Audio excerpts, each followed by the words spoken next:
Nak uruskan duit dengan baik, mestilah dilakukan dengan sistematik. Kita perlu melakukannya dengan teratur dan bukan sekadar hentam ikut suka hati kita. Nanti tak terkawal pula, betul tak? Jadi, sebelum kita hendak memula menguruskan kewangan dengan baik, adalah lebih baik kita mengetahui 7 asas kewangan yang perlu kita ambil peduli. Asas kewangan yang pertama ialah pendapatan atau income.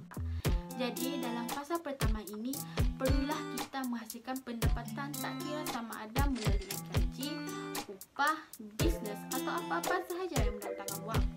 Yang penting, pendapatan tersebut diperolehi melalui saluran yang betul mengikut undang-undang semasa, dan bagi orang Islam ia perlulah pendapatan dari sumber yang halal. Nilai kecil atau besar tidak menjadi masalah. Pendapatan yang kecil pun jika diuruskan dengan baik, kita masih boleh hidup dengan tenang. Pendapatan yang besar pula jika tidak cerdik menguruskannya, hidup akan terasa sempit dan sesak. Pernah dengar pepatah, semakin besar periuk, semakin banyak geraknya. Asas pengurusan kewangan yang kedua pula ialah simpanan. Pay yourself first. Bayar kepada diri sendiri terlebih dahulu. Dalam pengurusan kewangan, ia bermaksud sebahagian pendapatan yang diperoleh haruslah disimpan terlebih dahulu sebelum dibelanjakan. Bukannya sebaliknya. Kita berbelanja dulu, baru kita simpan. Itu sememangnya akan membuatkan kita berbelanja lebih daripada apa yang kita perlu. Dalam fasa kedua ini, objektif utama adalah untuk membina dana kecemasan dan tabung untuk fasa pelaburan nanti. Tambahan lagi, fasa ini bertujuan untuk mendidik diri kita supaya berdisiplin dengan wang yang ada. Jika menyimpan pun gagal, usahlah kita bermimpi nak lulus ke fasa-fasa yang lain. Betul tak? Yang ketiga pula ialah perbelanjaan, iaitu expense. Baki wang selepas simpanan, itulah yang perlu kita belanjakan, yang boleh kita belanjakan. Selepas simpan, baru kita belanja. Dalam fasa ini, kita perlu tahu ke mana wang kita belanjakan setiap hari, minggu dan bulan. Kita perlu mengenal pasti apakah perbelanjaan keperluan dan perbelanjaan kehendak. Kita juga perlu mengenal pasti perbelanjaan tetap dan perbelanjaan boleh ubah. Dari situ kita boleh merangka bajet sendiri supaya perbelanjaan kita lebih terkawal. Macam mana nak kenal pasti? Macam mana?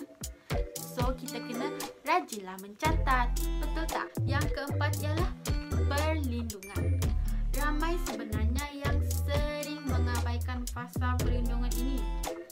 Kesedaran untuk mengambil perlindungan iaitu takaful ataupun insurans dalam kalangan masyarakat, terutama golongan bumi putra di Malaysia, masih dalam tahap yang rendah. Bagi perlindungan am seperti perlindungan kenderaan rumah mungkin tiada masalah. Itu pun kerana undang-undang yang mewajibkan. Jika tidak, pasti masih ramai juga yang tidak mengambil berat dan tidak memandang perlindungan ini sebagai perkara yang penting. Tetapi bagi perlindungan diri dan kesihatan, peratusan mereka yang menyertai ataupun mereka yang sanggup untuk melabur dalam perlindungan adalah masih rendah. Walhal, pada pendapat saya, kedua-duanya merupakan satu keperluan.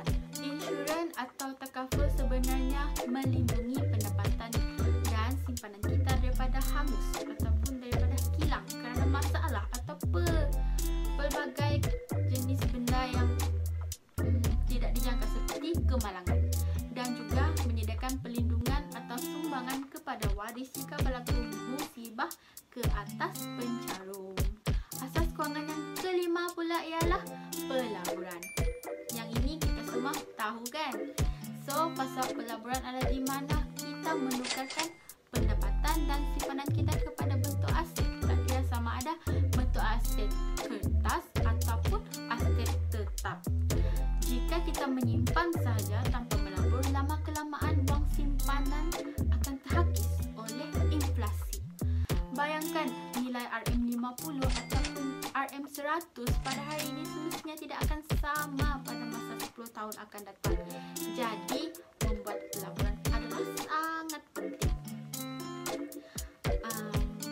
Saya nak berpesan juga, dalam kita gairah ataupun excited untuk melabur, perlulah berhati-hati agar tidak terjebak dengan skim cepat kaya yang menipu.